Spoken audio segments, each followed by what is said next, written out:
In 2020, North Carolina House Seat 74 was decided by just over 1,300 votes. The winner of that race will now face a new Democratic challenger in 2022. Carla Catalan Day grew up in this district, attending West Forsyth High School, and says she entered the race to fight for her daughter's generation. She's challenging Representative Jeff Zinger, a self-described principled Christian conservative who was elected to this seat in 2020. When asked to identify this election's top issue, the two candidates disagree.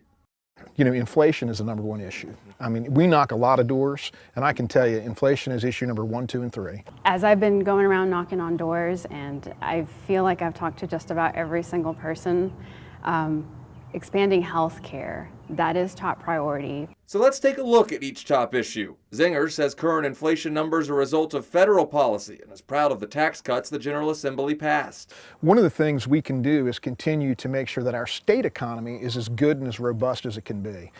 We have, and I'm proud of this, as a legislature, have gotten ourselves into a spot where we are the #1 state in the country to do business in. Both Forbes and CNBC put the Tar Heel State at the top of their list for business in 2022. Day says the impact of inflation on local families will likely have to be addressed at the federal level. As far as inflation on the national level, I'm just one vote in North Carolina. Right. But I am open to working with folks in my community and hearing them, and if they have ideas, let's come to the table and let's talk about them. On expanded health care access, Zinger says he'd like to see government get out of the health care business and give individuals more independence.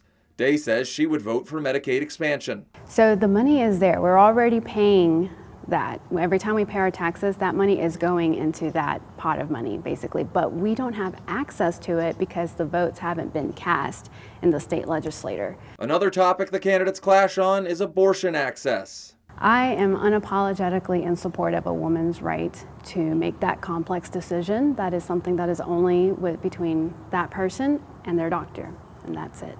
At 20 weeks, we are one of the most lenient abortion states in the Southeast. And so I think that if the opportunity came, we should do some additional restrictions. What that will be, I'm not sure. I'm pro-life, and so I will look at anything that comes up through the lens of pro-life. Part of Day's platform is an ambitious Homes for All plan, which includes proposals for rent stabilization and a renter's bill of rights. Zinger agrees affordable housing is an issue and says he's already met with associations representing realtors, developers, and home builders. There are some things that we can do to create a private sector opportunity to pursue affordable housing. We did it successfully with the mills and the tobacco warehouses across the state to revitalize those, but they weren't for affordable housing.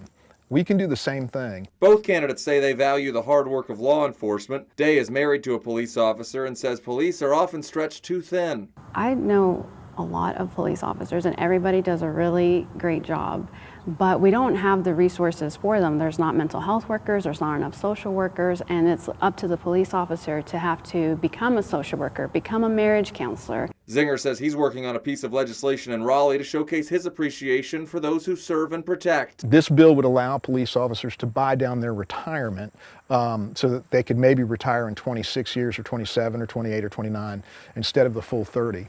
I did that because I really wanted to communicate to them that, hey, you always have our back, I want to have your back. Both candidates say that even on divisive issues, they want to make sure they have relationships with people on both sides of the aisle to try to find compromise in Raleigh. Fort Hatchett, WXII 12 News.